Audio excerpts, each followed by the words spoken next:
Hola, mi nombre es Sonia Angélica Munar, contadora pública de la Universidad de La Salle. Cuento con una experiencia de 17 años en el área contable y financiera en empresas nacionales y multinacionales y 3 años como contadora independiente asesorando empresas de servicios, construcción, empresas inmobiliarias y empresas de seguros. El día de hoy agradezco al Club Sigo la invitación para compartir con ustedes esta charla, la cual espero les pueda servir de gran utilidad en el momento de que tengan que presentar los estados financieros a la Junta Directiva. Iniciamos. La información de la presentación de los estados financieros ustedes la pueden encontrar en la NIC 1, en donde está toda la información correspondiente, los estados financieros que se deben presentar, la estructura como los deben presentar. Y el objetivo es que estos estados financieros y la información que contienen estos estados financieros tienen que ser comparables.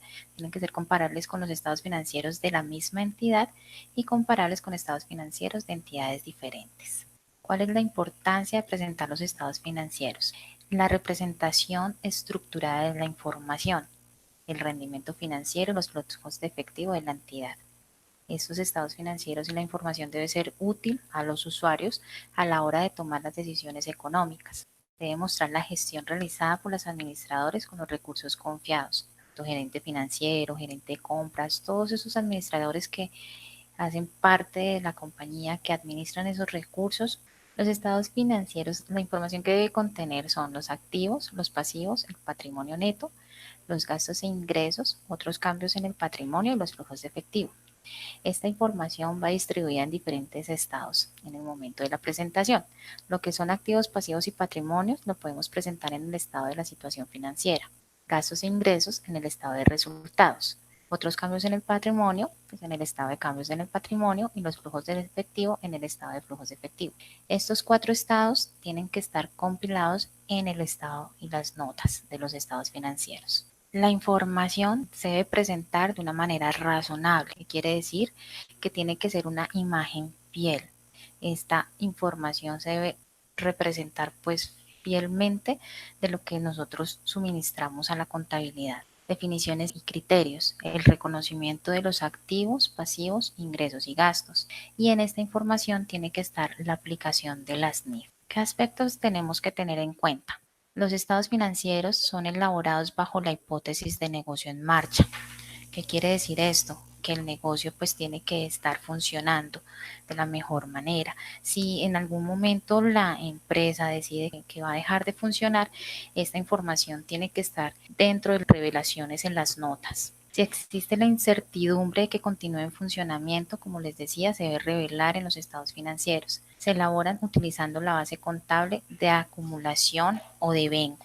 Una entidad presentará por separado las partidas de naturaleza o a menos que no tengan importancia relativa. Esto va más como la materialidad de la información. Lo que para una empresa es material se debe presentar en una clase aparte, separada. No compensará activos con pasivos o ingresos con gastos, a menos que así lo requiera o lo permita una NIF. Entonces yo no puedo empezar a cruzar mis activos con mis pasivos. No, los tengo que clasificar. Lo que son mis activos en las cuentas que corresponden y los pasivos también en las cuentas que corresponden. Nunca llegar a cruzar. Igual los ingresos con los gastos. Se deberá revelar información comparativa respecto del periodo anterior para todos los importes incluidos en los estados financieros del periodo corriente. Yo creo que esto es muy claro, la información tiene que poderse comparar, que es algo de lo más importante que tenemos que tener en cuenta en el momento de la presentación de los estados financieros. Se debe mantener la presentación, clasificación de las partidas de los estados financieros de un periodo a otro, pues tiene que ver con el punto C que estábamos hablando. Vamos a iniciar con el primer estado, que es el estado de la situación financiera. Eso lo podemos ver en la NIC 1 en el parágrafo 54. Ahí ustedes pueden ver las partidas que se deben incluir. Si ustedes miran ese parágrafo 54, ahí empiezan, digamos, propiedad, planta y equipo, y así nos empiezan a indicar uno a uno las cuentas que nosotros vamos a presentar ahí. No quiere decir que lo tengamos que presentar tal cual está este parágrafo en la NIC. Lo podemos presentar de acuerdo a la materialidad que tengamos en las cuentas. En que sea más material lo podemos poner de primeras, pero pues eso es de acuerdo a las políticas que ustedes tengan como empresa. Algo muy importante en este estado de la situación financiera y que contiene la NIC 1 es la división entre activo corriente, activo no corriente, pasivo no corriente. En el activo corriente se espera realizar el activo. Un activo se clasificará como activo corriente cuando satisfaga algunos criterios, cuando se espere realizar el activo. ¿Qué quiere decir esto? Cuando se espere realizar quiere decir o se pretende vender o se pretende consumir en el transcurso del ciclo normal de la explotación en la entidad. Como segundo, se debe mantener el activo principalmente con fines de negociación. Entonces, en este caso, ¿qué quiere decir? Digamos el tema de los inventarios. Entonces, los inventarios los tenemos para poderlos vender, ¿no es cierto? Entonces es un fin de negociación. Cuando se espera realizar el activo dentro de los 12 meses siguientes después del periodo sobre el que se informa. Pues ahí es súper claro, eso correspondería a un activo corriente. Cuando el activo es efectivo o equivalente al efectivo. Ahí también lo podemos tomar como activo corriente. En el activo no corriente nosotros podemos visualizar ahí los activos tangibles, los activos intangibles y los activos financieros a largo plazo que me superen los 12 meses. El pasivo corriente, cuando se espera liquidar el pasivo en su ciclo normal de la operación. Entonces, pues ahí tenemos nuestras cuentas por pagar, las cuentas de nómina, las cuentas que nosotros tenemos por pagar en el ciclo normal. Cuando mantiene el pasivo principalmente con fines de negociación, cuando la entidad no tiene un derecho incondicional para aplazar la cancelación del pasivo durante al menos los 12 meses siguientes a la fecha del periodo sobre el que se informa. Y los pasivos corrientes, pues los pasivos corrientes son básicamente los pasivos financieros a largo plazo o los que ustedes no vean que no se clasifican como pasivos corrientes. El estado de resultado integral. Bueno, con respecto a lo que nosotros veíamos antes, el estado de resultado integral lo manteníamos pues siempre con sus ingresos, sus costos, sus gastos, los ingresos financieros, los gastos financieros. En este caso, en la NIC 1 nos hablan también de otro estado integral, que ya les explico a qué se refiere. Se podrá presentar todas las partidas de ingresos, gastos reconocidas en un periodo de la siguiente manera: en un único estado de resultado integral o en dos estados. ¿Qué quiere decir? En un solo estado integral era lo que los contadores estábamos acostumbrados a llevar, o en dos estados, que muestre los componentes del resultado, estado de resultados por separado, o en un segundo estado que comience con el resultado y muestre los componentes del otro resultado integral. O sea, aquí estaríamos presentando dos estados de resultado. Como mínimo, el estado de resultado integral incluirá partidas que se presenten en la NIC 1 en el parágrafo 82 y 83. Ustedes lo pueden ahí revisar. Aquí les traigo dos ejemplitos para que nosotros podamos visualizar qué quiere decir ese otro estado de resultado integral, que de pronto eso es algo nuevo para los contadores. Eso lo podemos ver en el parágrafo 5.4 del estándar para pymes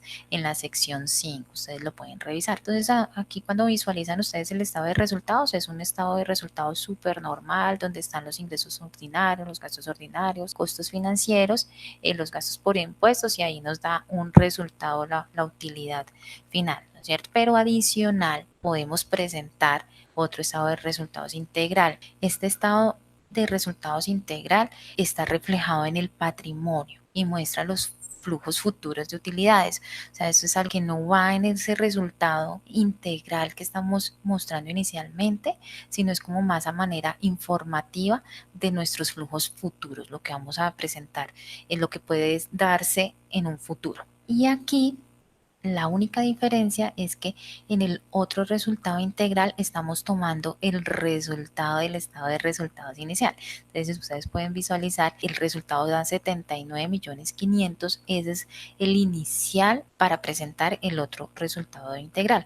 Pero el definitivo nos va a dar igual. Entonces en este ustedes pueden tomarlo sin ese resultado inicial, pero el resultado va a dar los 134.500.000 o tomando el resultado del estado de resultados que estábamos viendo y les va a dar el mismo valor. Esto lo pueden ver en el parágrafo 5.7, como les indico, sección 5 del estándar para PYME. El estado de cambios en el patrimonio. Una entidad presentará un estado de cambios en el patrimonio que muestre: 1.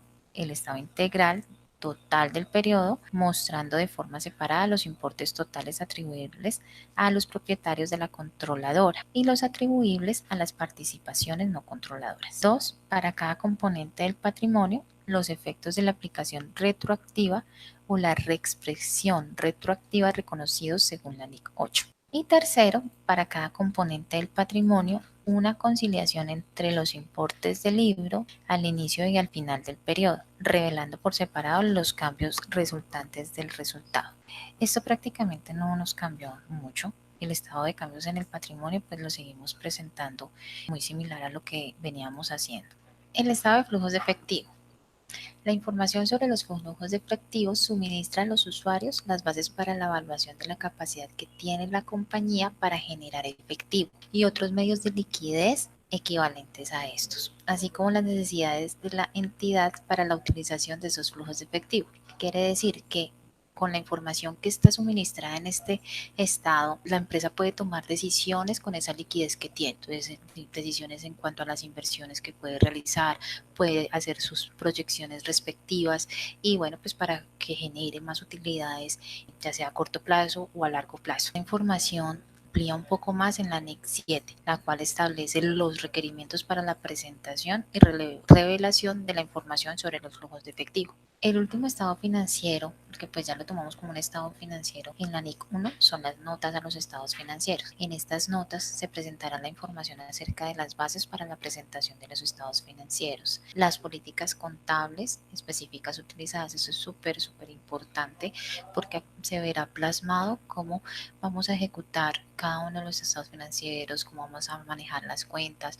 O sea, la reunión que tuvimos de pronto con cada una de las áreas en las cuales pudimos ejecutar o poner práctica esas políticas se verán reflejadas en este estado financiero. Se deberá revelar la información requerida por la SNIF que no haya sido incluida en otro lugar de los estados financieros. Se proporcionará información que no se presente en ninguno de los estados financieros, pero que es relevante para entender a cualquiera de ellos. Se deberá presentar las notas en la medida que sea practicable de una forma sistemática, lo más sencillo que se pueda, rubro por rubro, identificar de acuerdo a la materialidad en cada uno de los casos, pues para que todos mediante esas notas podamos entender la información contenida en cada uno de los estados financieros.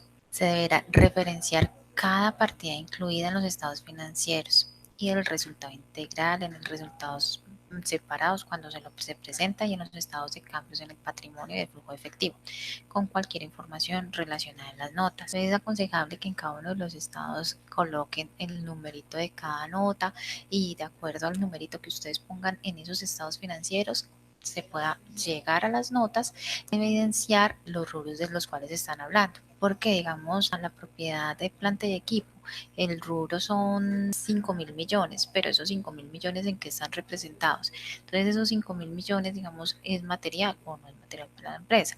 Y de acuerdo a eso, ustedes poder identificar más fácilmente en las notas, digamos, la casa o el edificio, y que ustedes puedan identificar ahí, la junta directiva pueda identificar ahí a qué corresponde. Igual las cuentas por pagar. Entonces ahí en las cuentas por pagar, a quién se le debe, en cuánto tiempo, las obligaciones financieras, la utilización, toda esta información de pronto que no es tan clara en el estado financiero, pero que en las notas, en el momento que las vayan a revisar, pues les van a quedar más fácil y más claro a los usuarios de los estados financieros.